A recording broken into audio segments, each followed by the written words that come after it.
Joy, thriller in Knoxville yesterday. Cigars were lit in Knoxville as the Tennessee Volunteers overcome the Alabama Crimson Tide 24-17. Let me stop right here because I know Tennessee fans, and we're going to start off with Tennessee here.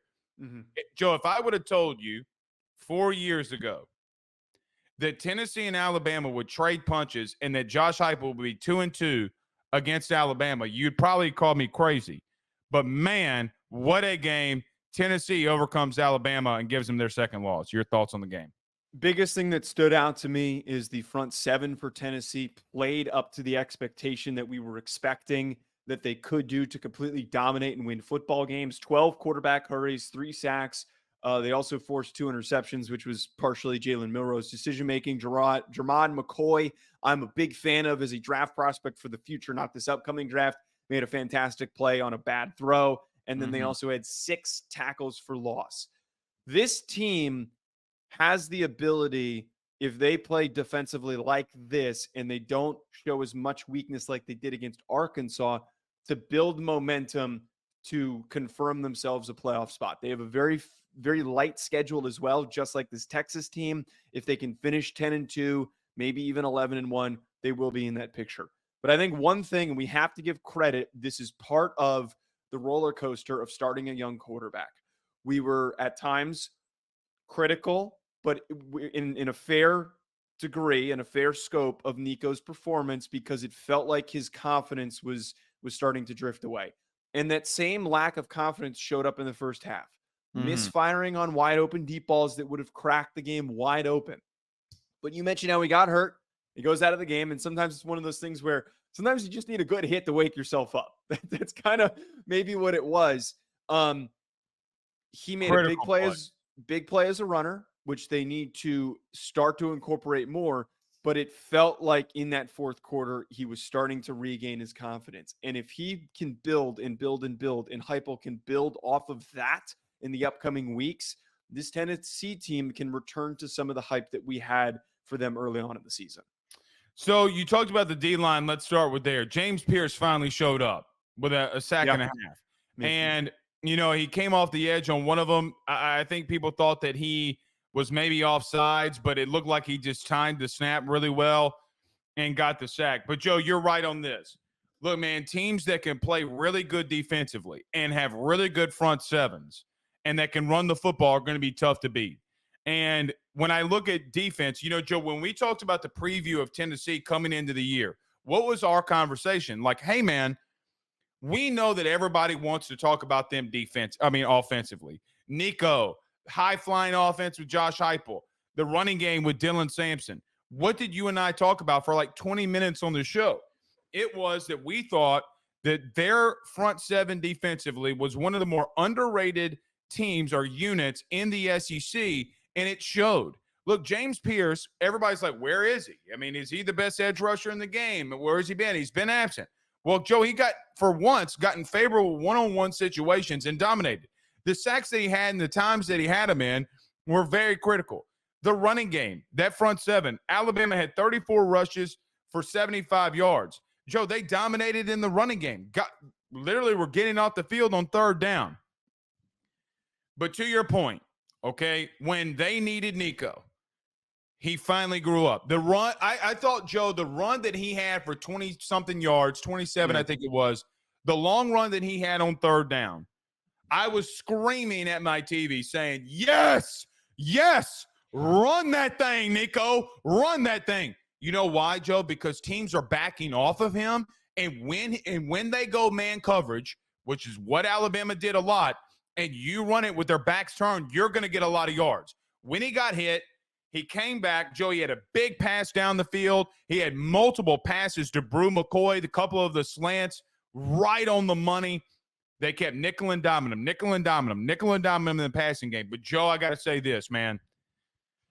My God, I know a lot of people have talked about that offensive line and how they've been bad in moments. Dylan Sampson in that running game messed Bama up. They punched him in the mouth over and over and over and over again. And here's a hot take for you. Dylan Sampson's got to be in the Heisman Trophy conversation. What he has done to lead this offense when they have had difficulties and woes does not miss upon me. 26 carries, 139 yards, 2 touchdowns. My man, the run that he had, the one that he busted outside, I was like, oh, he's going to get tackled. My man, he's got speed. He's got power. He's got vision. The little spin move he hit in the hole, I'm like, whoop, whoop, like Chris Berman on Sunday Night Football. Joe, they are built like a championship team. I don't say that lightly.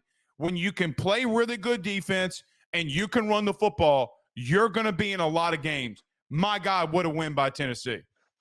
And I think the way that you just said that there is applicable for both of these squads that, that we've talked about on this show, that they have high ceilings, but they haven't been playing to it over the past couple of weeks. They took huge steps backward in the quality of play that they're having on the field. And a lot of it came down to offensive line play. Tennessee's offensive line had a really bad performance against Arkansas, and they had a pretty mediocre one against Florida as well, a team that they should have smoked. They should have blew past them.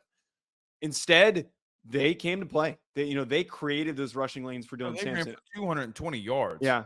I'm not ready to, after just one game against a team that's dealing with its own issues that we're going to talk about very shortly. I'm not ready to immediately jump back on the bandwagon of Tennessee's a national championship team again. There's still a lot that needs to be fixed before we get there. Yes, I'm not criticizing your take. I'm just saying that, like, where my perspective is on this. But they do have every ability to still finish out and make this playoff. The biggest key here, man, Heupel has to get his guys ready for every single game. They can't have any more letdowns. They can't have another bad loss because, frankly, that Arkansas loss could continue to look worse and worse if they can't finish their season strong and they have a bad record at the end of the year. They have to finish out. They have to finish better than 10-2, or at least 10-2. Anything worse than that, I would argue, because the resume would be a little thin. A 9-3 Tennessee team could get boxed out by a Big Ten team or a team like Notre Dame. Well, let me just emphasize what I'm trying to get to here. What have we seen from the last 5 national champions? What do they do effectively? Their front sevens are really good at getting after the passer, and you can run the football. That is how that's what championship teams look like. Now, to your point, I agree with you. Don't overreact in that part of a national title contender, but they're built that way. And if Nico continues to make really good decisions like he did, they're going to be good. I thought that was Nico's best game.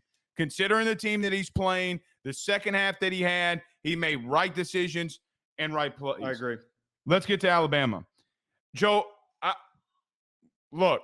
BetOnline remains your top spot for all of your live betting action and contests. NFL, college football, UFC, NHL are all in full swing. BetOnline is your number one source for wagering news, odds, trends, and predictions with both desktop and mobile access at any time. Head to BetOnline today and use promo code BELIEVE, that's BLEAV, for 50% off your first deposit. That is a 50% welcome bonus. BetOnline, where the game starts. And talking about Alabama, I got to say this. I don't know if I trust Kalen DeBoer at the current moment. Let me tell you why. If I didn't watch the game, which me and you were live tweeting throughout the game, watching the game live, I went back this morning. I'm sure you did as well, and went back and watched the game before we came in here and talked about it. Why is Jalen Milroe throwing the ball 45 times? It was desperate. They couldn't run the football. It was overly desperate. Okay. I get that. And you couldn't run the football. 34 carries, 75 yards. My God, man, they got out-coached. They got outplayed. They got out-schemed. I know it's a 7-point loss, but, man, 45 passing attempts? I mean, like, it feels like things were off. It feels like things continue to be off with this Alabama team. I don't know what to make of them. Milroe continues to make bad decisions. I mean, look, man, he's had 4 interceptions the last 2 games. That is bad decision-making. He's just not a guy that you can line up and say, let's go throw the ball around. That's not his game, man. He can be. I think that he can be. But, yes, there's a very rough stretch that he's going through right now. And this is sometimes the highs and lows of quarterback play. It's not always linear. There are going to be confidence-killing stretches that you have, and that's what we're witnessing right now with Jalen Milroe. I thought. Oh, go ahead. Sorry. I was going to say is, and I mentioned this in the open, I think that Alabama with the remaining schedule is not going to be good enough to make it to the playoff. I don't think that they can beat LSU. A 3-loss team is just not going to be good enough, and this Missouri game is going to be tough for them this upcoming week. But I'm not ready to like panic or anything. Oh, the future of you this better team. be full panic mode. Dude, again, I keep coming back to this. Their issues are fixable in the future. They're probably not fixable right now. They had 15 penalties in this game, and that's one of the biggest killing points. It's first-time head coaches do need to be given some grace. They 1000% need to be given some grace when they're taking over a team and a roster full of guys that they did not recruit. And that's all that it feels like at the current moment, man. They're going to be great next year. They're recruiting at a way better level than people anticipate. Our expectations are that Alabama's supposed to be a national championship team. They are.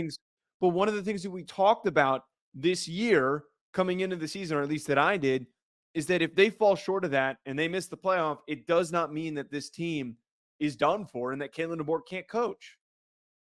No, I don't trust him right now. I think he's trying to fit a square peg in a round hole. Okay, I mean, listen, I understand you ran the ball for 34 times and 75 yards, but what did Tennessee do to him, Joe?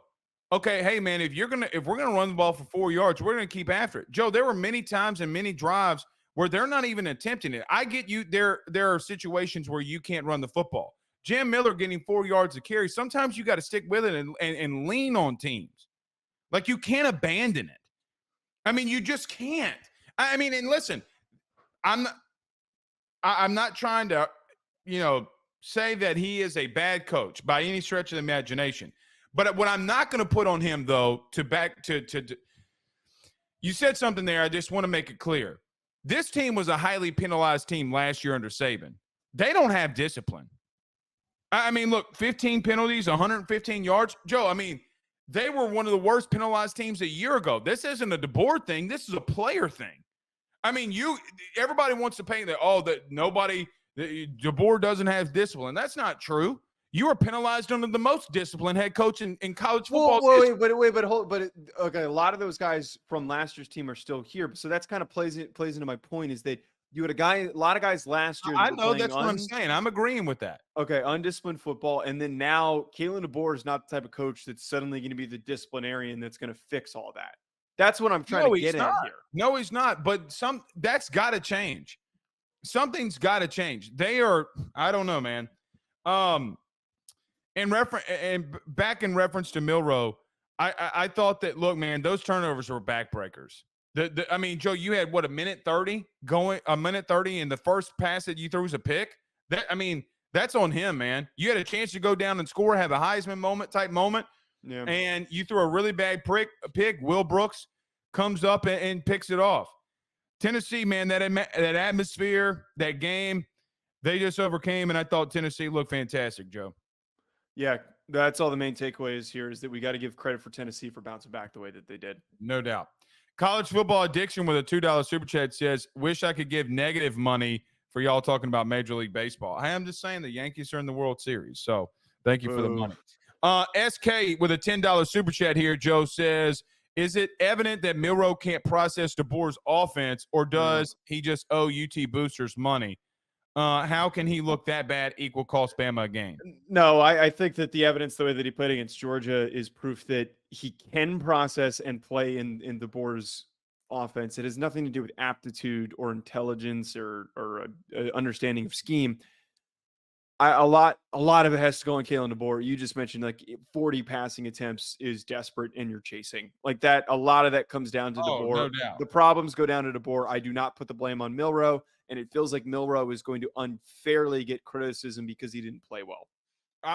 Joe, I don't think it's unfair. It's not unfair, but what I was going to say is that it's the perfect mix of DeBoer not coaching well in games at the current moment and Jalen Miller not playing well, so everything is accentuated. That last drive, Joe, they had a chance to go down and score, and he misses a bad throw. That's not on DeBoer. That's on Jalen Milroe. All right.